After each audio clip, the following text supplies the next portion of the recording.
Close your eyes for just a moment and take a deep breath. Can you smell it? That distinct, warm scent of dry summer earth mixed with blooming jasmine climbing over a whitewashed wall. Can you hear the distant, metallic ring of the ice cream cart echoing down the sun-baked asphalt street?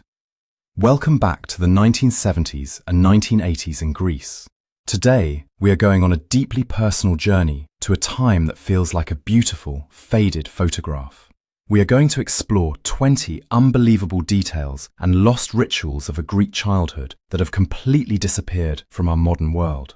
And please, stay with me until the very end, because the final memory we are going to share is perhaps the most touching of all. A sweet ritual of pure love that will instantly transport you right back to your grandmother's living room.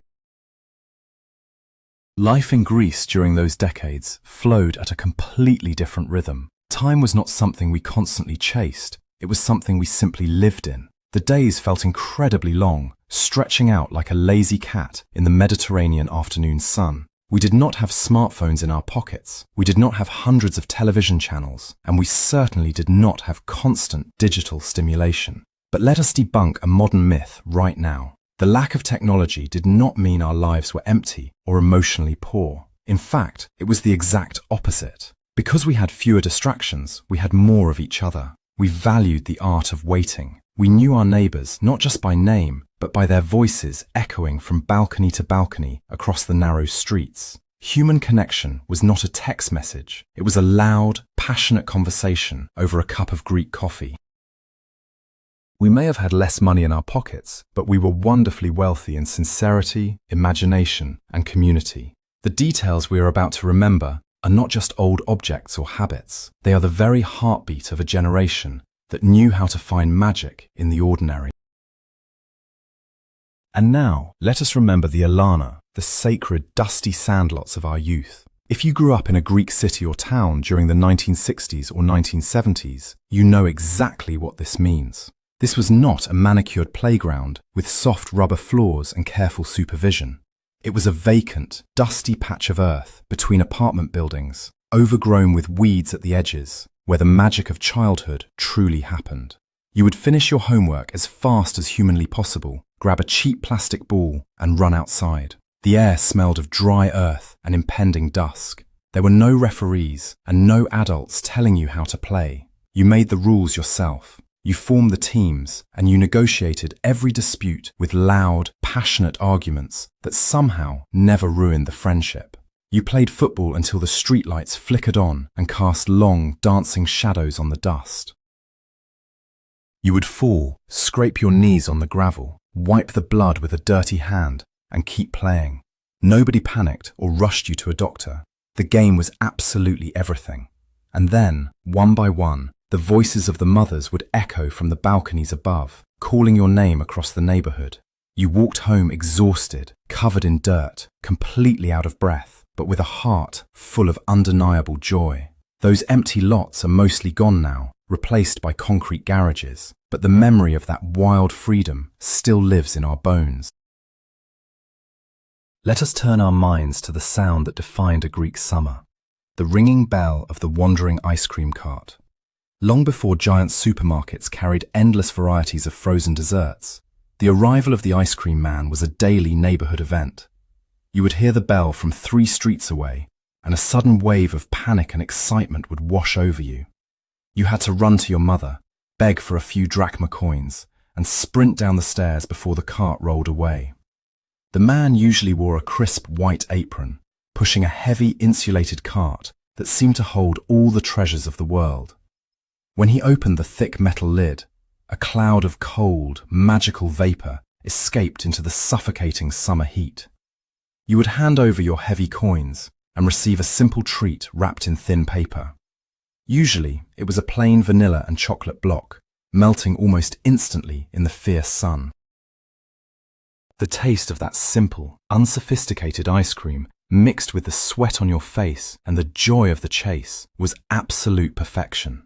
We did not care about fancy flavors or exotic ingredients. That small, paper-wrapped block of ice cream was the ultimate taste of a careless summer. a fleeting moment of pure happiness that we savoured until the very last drop melted on our fingers. We cannot talk about those years without visiting the magical world of the open-air cinema, the beloved Therino cinema. If you spent your summers in Greece during the 1970s, this was the ultimate evening escape.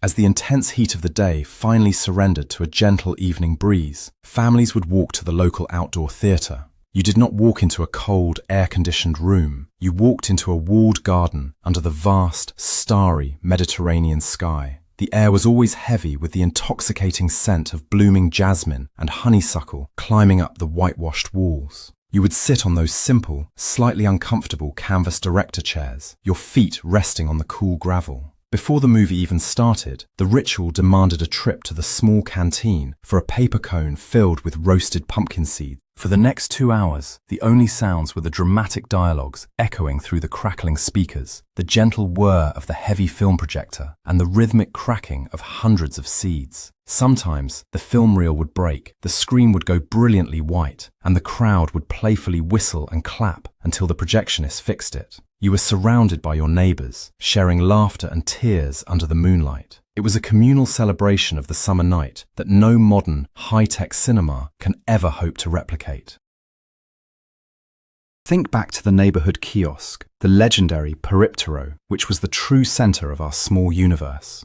It was just a tiny yellow box sitting on the corner of the sidewalk, but to us, it was a treasure chest. The outside was draped with magazines and newspapers hanging on metal clips, flapping gently in the afternoon wind. The smell around it was a unique mixture of cheap tobacco, printed paper, and sweet bubblegum. The Periptero was the place where you were sent by your father to buy a single, loose cigarette, something that seems absolutely illegal and unthinkable today. It was the place where you stared in awe at the colourful covers of the weekly Mickey Mouse comic books, counting your drachmas to see if you could afford one. The man or woman sitting inside that tiny booth knew everything about everyone in the neighbourhood. They were the unofficial watchmen of the street. Next to the window, there was usually a heavy metal rotary phone. Since many houses did not have their own telephone lines yet, people would wait in line to make a call, dropping heavy coins into the slot. The Periptero was our meeting point, our news station, and our little window to the wider world, all packed into a few square feet of wood and metal on a dusty street corner. Do you remember the absolute, unbreakable silence of the afternoon siesta, the sacred hours of mezzimeri? During the scorching summer months, the hours between 2 and 5 in the afternoon were strictly protected by an unwritten neighbourhood law. The sun would beat down on the asphalt relentlessly. To survive the heat, every household would go into lockdown. The heavy green wooden shutters were pulled shut, blocking out the blazing light and creating a cool, dark sanctuary inside. The television broadcast would often stop. As children, we were strictly forbidden to make even the slightest noise. You were forced to lie down on the cool terrazzo floor, reading a comic book in the dim light, trying hard not to wake your sleeping parents. The silence outside was so thick you could almost touch it. The only sound permitted by nature was the loud, rhythmic, almost deafening buzzing of the cicadas in the nearby pine trees. If you dared to sneak out and bounce a ball on the pavement, an angry neighbour would immediately appear on a balcony to scold you in a hushed but terrifying whisper. We hated being forced to rest, longing to go back out and play. But looking back now, that mandatory pause, that collective breathing space where the whole city simply stopped and rested, was a beautiful ritual of self-care that our exhausting modern world has completely forgotten.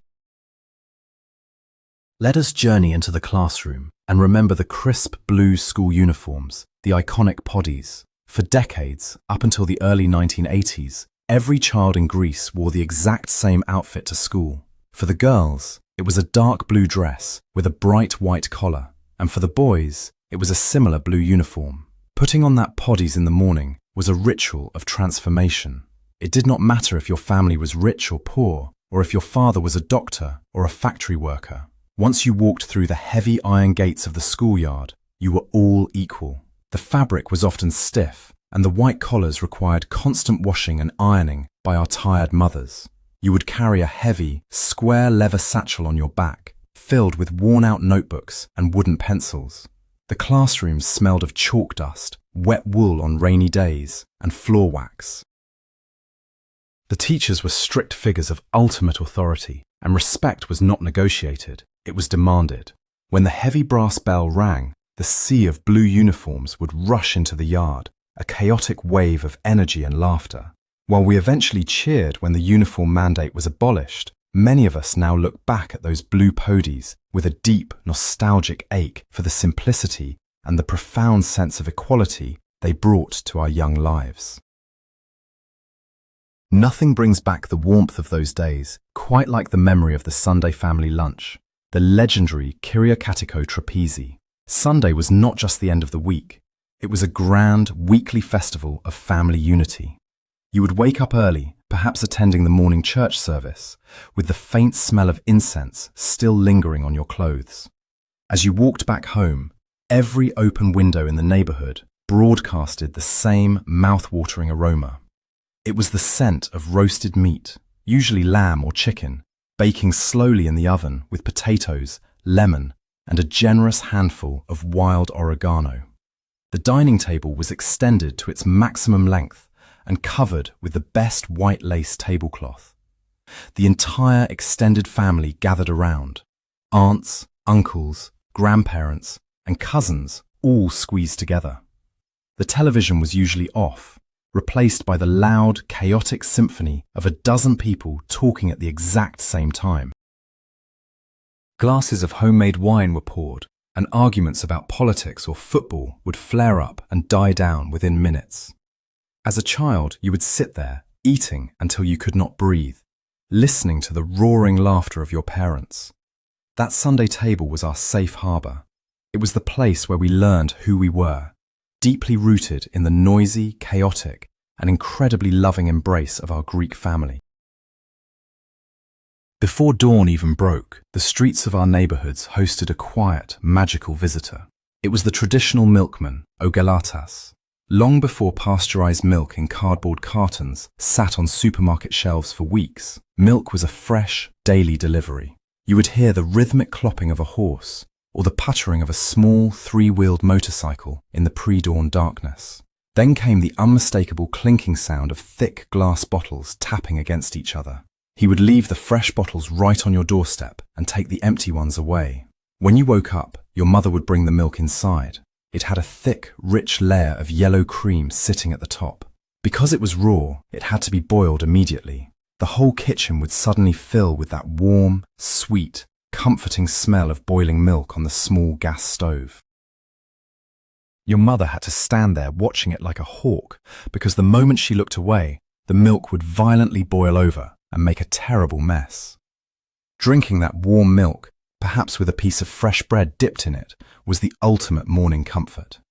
The milkman was a trusted friend, a silent guardian of the morning, providing us with a pure, unadulterated nourishment that simply does not exist in today's fast-paced, pre-packaged world. Let us travel to the village square on a warm August evening to witness the magic of the Karagiosi's Shadow Theatre. This was our cinema, our television, and our internet, all rolled into one beautiful, simple art form. A large white sheet was stretched tightly across a wooden frame, illuminated from behind by a single, bright light bulb. As children, we would sit cross-legged on the warm concrete, eating sticky cotton candy or munching on roasted corn on the cob bought from a street vendor. Then, the distinct, raspy, deeply theatrical voice of the puppeteer would cut through the murmurs of the crowd. The colourful, flat leather puppets would press against the screen, their silhouettes dancing in the light. Karagiosi's, the poor, hungry, but incredibly clever Greek everyman, with his long, hinged arm, would outsmart the wealthy and the powerful. The jokes were simple, often slapstick, but they carried deep cultural truths. The entire square would erupt in genuine, innocent laughter. 100 children, eyes wide with wonder, completely captivated by moving shadows and a single man's voice. There were no special effects, no high-definition screens, just the raw power of storytelling and the collective joy of a community laughing together in the dark. It was a humble, beautiful tradition that shaped our sense of humor and our sense of justice. As spring slowly turned into the intense heat of summer, the streets of Greek neighborhoods transformed into an impromptu water park. This was the time for the grand ritual of washing the winter carpets, to plesimo ton halion. It was an event that required the participation of the entire household and often the neighbors as well. Huge, heavy woolen carpets and traditional woven kalimia were dragged out onto the sidewalk or the flat rooftops. Long rubber hoses were connected and the water began to flow. Mothers and grandmothers, armed with stiff brushes and large blocks of green olive soap, would scrub the heavy fabrics with incredible strength. The smell of that green soap, earthy and clean, is permanently burned into our memories. The street would slope slightly, creating a river of thick, white, soapy bubbles running down the gutter. For us children, this was pure joy. We would run barefoot through the soapy water, slipping, sliding, and getting completely soaked, while our mothers yelled at us to get out of the way. It was hard, back-breaking work for the women, but it was done with laughter, gossip exchanged over the balconies, and a deep sense of pride in maintaining a clean home. Today, a truck simply takes the carpets away, but we lost the vibrant, wet, and wonderfully noisy street festival that came with it. Before the electric refrigerator became a standard appliance in every Greek kitchen, we relied on another fascinating daily visitor. This was the ice delivery man, O Pagopoulos. In the 1960s and early 70s, food was kept cool in heavy wooden ice boxes lined with zinc. To keep these boxes cold, you needed a massive, solid block of ice. You would hear the heavy truck rumbling down the street, and the man would emerge wearing a thick leather pad on his shoulder to protect him from the freezing cold and the sharp edges. He carried the enormous, crystal-clear blocks of ice, using giant, intimidating metal tongs. As he walked up the stairs to your apartment, a trail of cold water dripped behind him, leaving a refreshing, wet path on the hot marble steps. He would slide the heavy block into the top compartment of the wooden icebox, and a satisfying chill would immediately spread through the kitchen. As children, our favourite part of this ritual was begging him to chip off a few small, jagged pieces of ice. We would place those freezing shards in our mouths, sucking on them like the greatest delicacy in the world, trying to find relief from the sweltering July heat. The Iceman was a hero of the summer, delivering literal survival on his strong, wet shoulders. Let us walk down the street to the traditional neighbourhood grocery store, the beloved Bakaliko. This was not a vast, fluorescent-lit supermarket where you were just an anonymous customer pushing a cart. This was a small, dimly lit room packed to the ceiling with goods. As you walked in, you were hit by a heavy, beautiful mixture of smells. It was the sharp tang of feta cheese resting in large wooden barrels filled with brine, the salty aroma of dried cod, and the earthy scent of raw coffee beans. The grocer, wearing a long apron, stood behind a high wooden counter. You did not pick things off the shelf yourself. You asked him for what you needed, and he would weigh it on a heavy brass scale. But the most incredible detail of the Bakaliko was how business was conducted.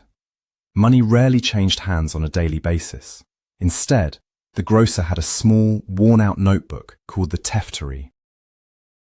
He would simply write down your family's name and the cost of the bread and cheese you bought. At the end of the month, when your father got paid, the debt would be settled. It was a deeply personal system, built entirely on honour, respect, and mutual trust. We belonged to a community where a man's word and his good name were worth far more than the cash in his pocket.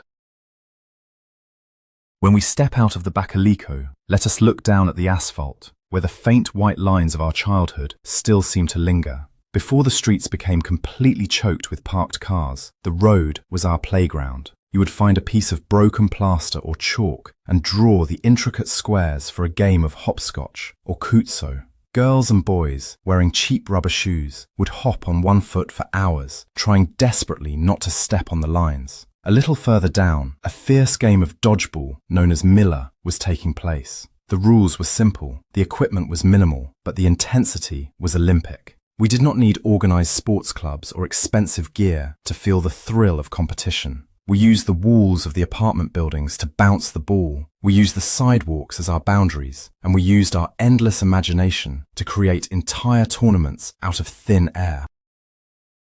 The sound of children laughing, shouting, and running echoed between the concrete buildings until the sun went down. It was a time when the street belonged to the people, not the machines. We felt incredibly safe, watched over by dozens of grandmothers, sitting on their balconies, secretly keeping an eye on every single move we made.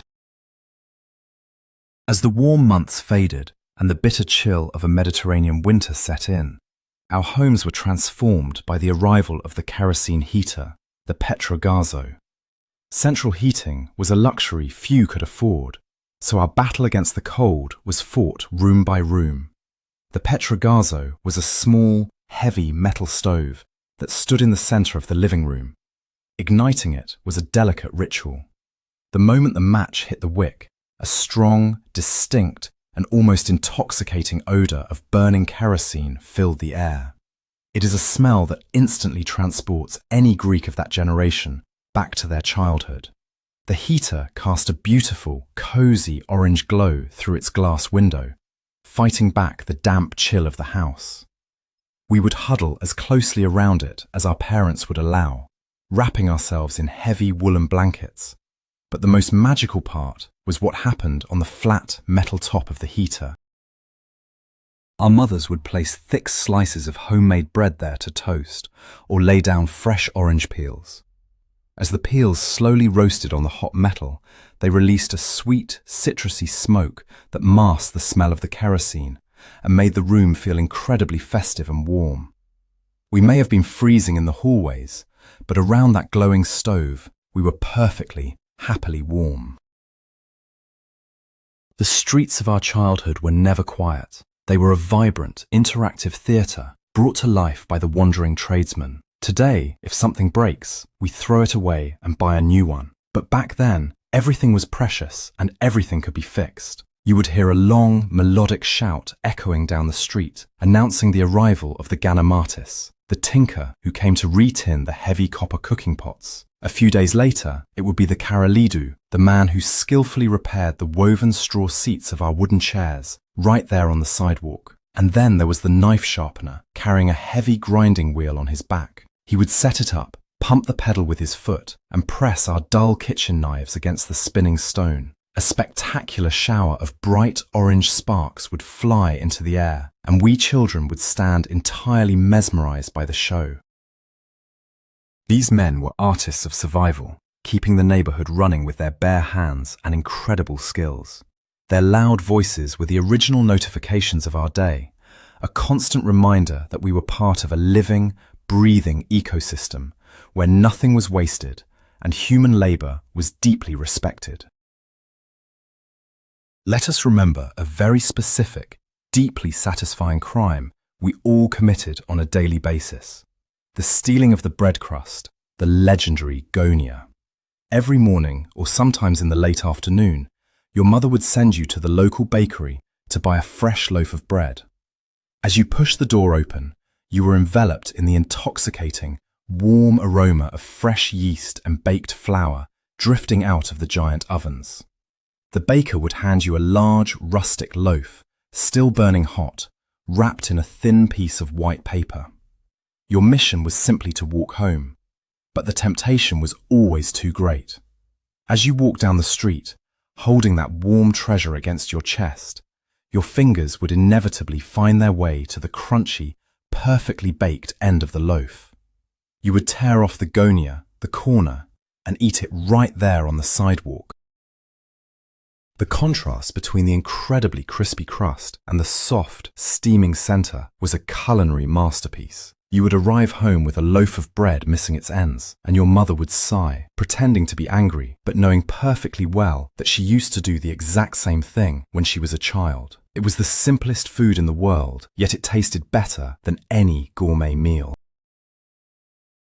Before television completely dominated our living rooms and our attention, the absolute king of evening entertainment was the large wooden radio box. It was usually placed in a prominent spot, glowing with a soft, warm light from its internal glass tubes. During the evenings, and especially on Sundays, the whole family would gather around this wooden box for the radio theatre, the Teatro sto Radiofono. You would hear the crackling static clear up, and then the deep, dramatic voices of the actors would fill the room. There were no visuals. You had to close your eyes and let your imagination build the scenery, design the costumes, and paint the faces of the heroes. We listened to ancient tragedies, modern comedies, and thrilling mysteries.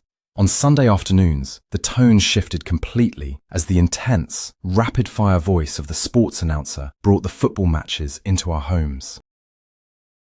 Grown men would pace the room nervously, hanging on to every single word coming out of that static-filled speaker. The radio did not spoon-feed us images, it demanded our participation. It forced us to dream, to imagine, and to listen to each other in the quiet moments between the broadcasts. It was a magical box that taught us the immense power of the spoken word. Because we did not have the money for expensive store-bought toys, we became master engineers of our own joy. We created incredible toys out of absolute garbage. One of the greatest examples of this was the humble bottle cap, the kapaki. We would collect metal caps from soda bottles and carefully flatten the edges with a rock until they were completely smooth. Then, we would melt candle wax and drip it into the hollow center of the cap to make it heavy and perfectly balanced. These transformed pieces of trash became our racing cars and our football players. We would get down on our hands and knees on the rough concrete of the sidewalk and flick them with our index fingers, aiming for targets or racing them along chalk lines. We made elaborate slingshots from tree branches and pieces of rubber tire. We built small wooden carts with loud metal ball-bearing wheels that echoed terribly down the steep streets. The toys were rough, they were dangerous, and they were brilliant. The immense pride we felt in playing with something we had built with our own two hands was immeasurable. We were not just consumers of entertainment, we were active creators of our own happiness, finding infinite possibilities in the things others threw away.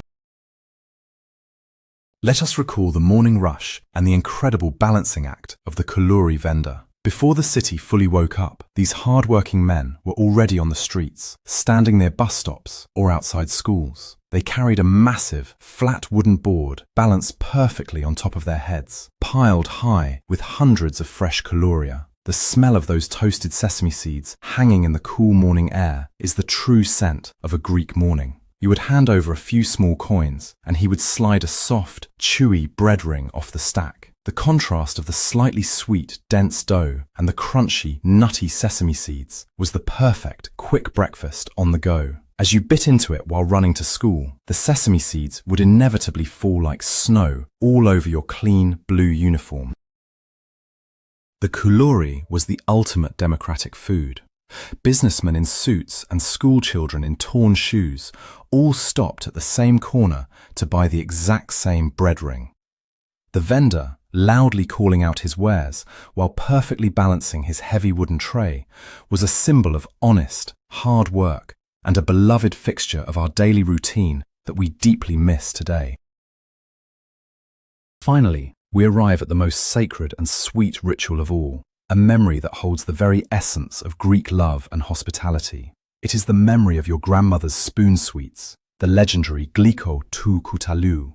Whenever you visited your yaya, or when any guest crossed the threshold of a Greek home, they were immediately offered this beautiful gesture of welcome. Your grandmother would bring out a small, intricately cut crystal plate. Resting on it was a tiny, ornate silver spoon, holding a generous portion of fruit preserve, perhaps a dark, sticky sour cherry, a bright green unripe walnut, or a piece of rolled bitter orange peel. Next to it was always a tall glass of ice-cold water. The preserve was intensely, overwhelmingly sweet, meant to be eaten slowly, just a tiny bit at a time, followed by a sip of the freezing water. But it was never just about the sugar. That small glass plate was the ultimate expression of unconditional love. It was your grandmother's way of saying that you were honored, you were cherished, and you were safe under her roof. The sticky sweetness on your tongue, the cold water chilling your throat, and the soft, loving eyes of your yaya watching you eat it, that is the true taste of a home we can never return to, but will never, ever forget. When we look back at these 20 memories, it becomes clear that we do not just miss the old objects or the vintage habits. We miss the profound feeling of belonging to a tight-knit community. We miss the slower heartbeat of a world that allowed us to be present, to look each other in the eyes, and to appreciate the small, humble miracles of everyday life. The 1970s and 80s in Greece were a time when we had less, but we somehow felt entirely complete.